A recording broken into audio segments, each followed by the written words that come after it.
All right, let's solve some equations. We're going to use what we know about trig identities and what we know about trig function values, unit circles, reference triangles, all this stuff. We're throwing it together to solve some equations. So this is kind of one of the main goals of this class. And then we'll do some applications, although our applications in the book are a little on the simpler side, which I know will disappoint all of you very, very much. But there's some really cool, more complicated applications of these as well. All right, so let's start by just remembering some stuff about trig functions. So sine of x, or sine of theta, and cosine of theta have periods of 2 pi, right? That means, right, this is what sine looks like. And then that period of 2 pi means that this white part just keeps repeating forever, every 2 pi. All right, and same with cosine. They repeat every 2 pi. So if we're looking for a solution of an equation, there's going to be infinitely many, because it's going to keep repeating every 2 pi. We're going to have plus 2 pi k on a lot of our answers. Remember also that tangent, we looked at the graph of tangent, its period was 1 pi. All right, so these are going to be useful as we're finding solutions. Some other things that you should remember that are going to come into play is all squids train camels, always save the cats, all whatever you want to do to remember that everything's positive in the first quadrant, sine is positive in the second, tangent's positive in the third, and cosine's positive in the fourth quadrant, okay? We're going to be using that as well. So let's get into it. Example 1, oh, that poor E. Example 1, find all solutions to the following equations. Part A, sine of x equals 1/2. So notice this is not as simple as just taking inverse sine of both sides. Right, there's infinitely many solutions. There's infinitely many solutions. Taking sine inverse of both sides, that'll give us one of the answers. But there's infinitely many, so you have to be very careful about this. Right, inverse sine of 1/2 is a function. It only gives one solution. So watch out for, don't get too gung-ho about using these inverse trig functions. And in fact, we're actually going to do this very similarly to some of the things that we did with inverse trig. All right, so we want to say, well, what values of x have the sine equal to 1/2? We're going to look at reference angles. Okay, so we're looking for a reference angle such that the sine is 1/2. You can use the unit circle, or you can think about our special triangles. And hopefully, by this point, pretty comfortable with our special triangles. The sine of pi over 6 gives a sine value of 1/2. Now, what quadrants is it positive? Right? Sine's positive in the first and the second quadrant. So we're looking for angles in these two quadrants with this reference angle. Okay, so specifically, we're looking at these two angles. First quadrant with a reference angle of 30 degrees, and the second quadrant with an angle of 36 degrees. This right here is going to be the angle pi over 6. And this right here is going to be the angle of 5 pi over 6. So these are two of our answers of this equation. Notice that if you used inverse sine, you would only get this answer. But sine's positive in both of these quadrants. So we're very, very close now. This is true. Remember, we're solving this equation. This is true when x is equal to pi over 6. Leave it blank. And 5 pi over 6. And every single one of their coterminal angles. Right? It's also true for this angle. It's also true for this angle. It's true for this negative angle. It's true for this negative angle. There's infinitely many answers to this equation. We're going to say it's true at pi over 6, and if we add any multiple of the period, right? This right here is any multiple, positive or negative, of the period. This is how we can list every single answer. And similarly, 5 pi over 6 plus 2 pi k. When it's asking for every single answer to this equation, this is every single answer. All right? And we can look at that, we can verify that with Desmos. We're curious, when is sine of x equal to 1/2? Type in sine of x. Type in y equals 1/2. Well, that's true right here, right here, right here, right here, right here, right here. You can see some of our answers, pi over 6, 5 pi over 6. And notice what's happening with this period, right? Pi over 6, if we add 2 pi, that's this one. If we subtract 2 pi, that's this one. You could add another 2 pi. There's infinitely many answers because it's periodic. And that's basically what we're doing in this video. Let's look at some more practice, do some different kinds of problems. Part B, find all solutions to the cosine of x equals -1/√2. So we have to use our reference triangles, figure out what our reference angle is. What reference angle gives 1/√2? Well, look at our triangles. Not going to be that triangle. It's going to be the 45, 45, 90 triangle, right? Reference angle of pi over 4 or 45 degrees.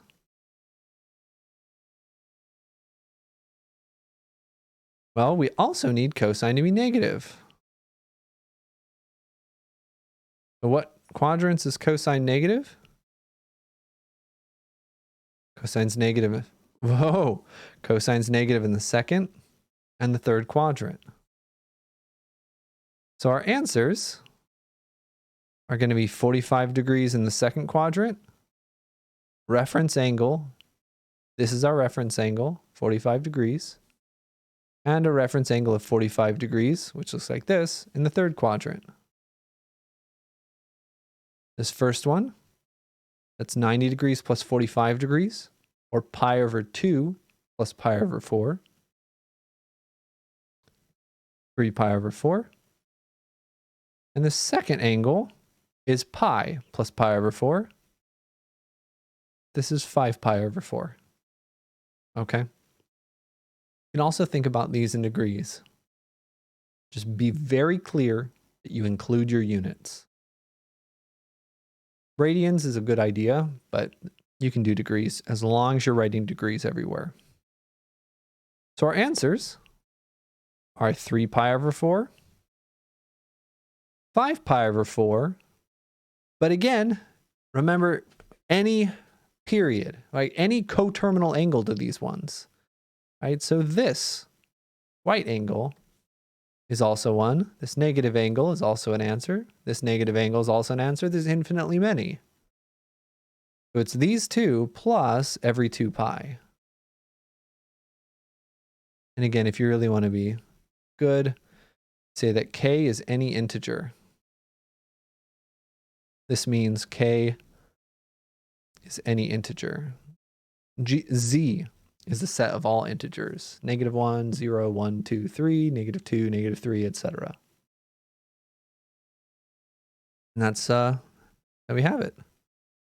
And again, we can check our answer with Desmos. When is the cosine of x equal to 1 divided by the square root of 2? Well, pi over 4. Wait a minute. Oh, I didn't put the negative. I was like, Jason, we're getting the wrong answer. At 3 pi over 4, at 5 pi over 4, and then every 2 pi afterwards. Every 2 pi afterwards. You can see all these solutions, okay? Good idea to check your work. Good idea to make sure you type in your negatives. Let's do 2 more that are pretty similar. They're different, actually. I lied to you. When is the cotangent of x equal to 1? Now, right off the bat, you can solve this if you're good with cotangent. If cotangent makes you uncomfortable, remember that cotangent is 1 over tangent.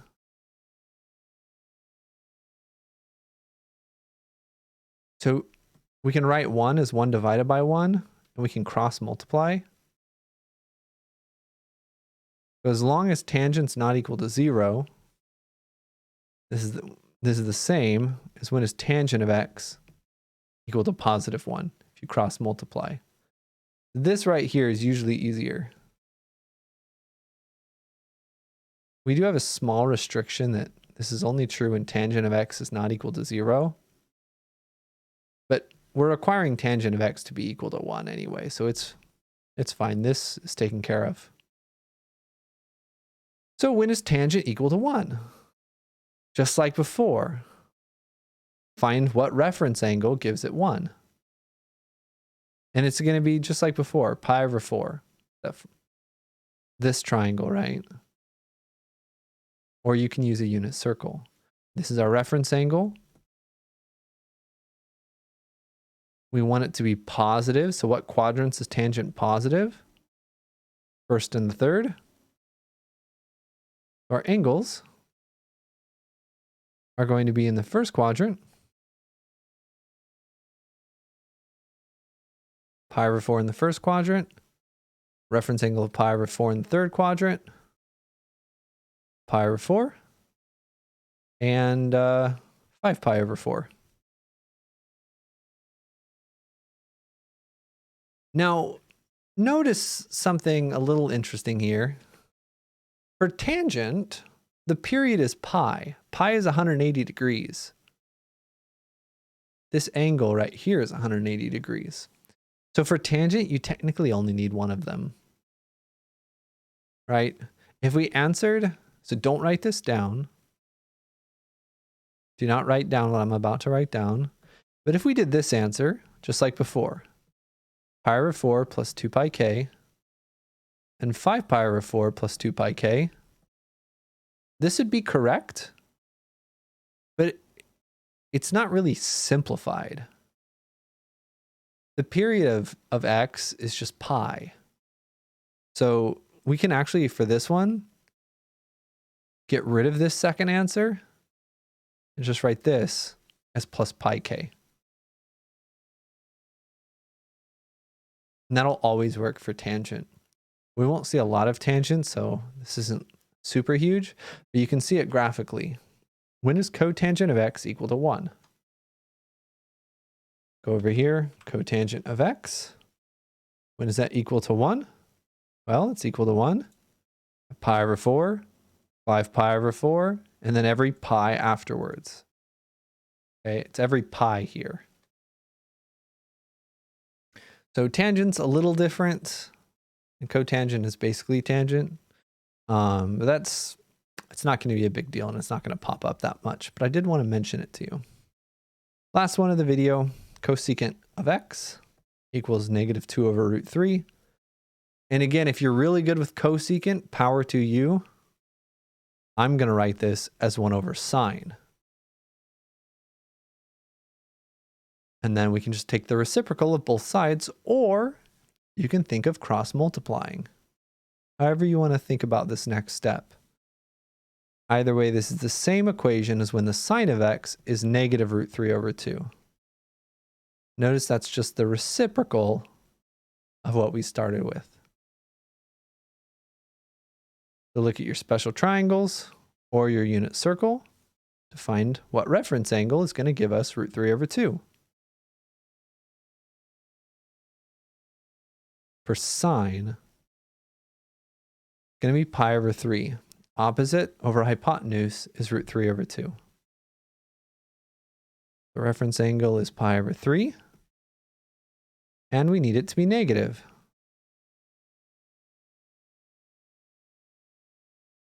When is sine negative?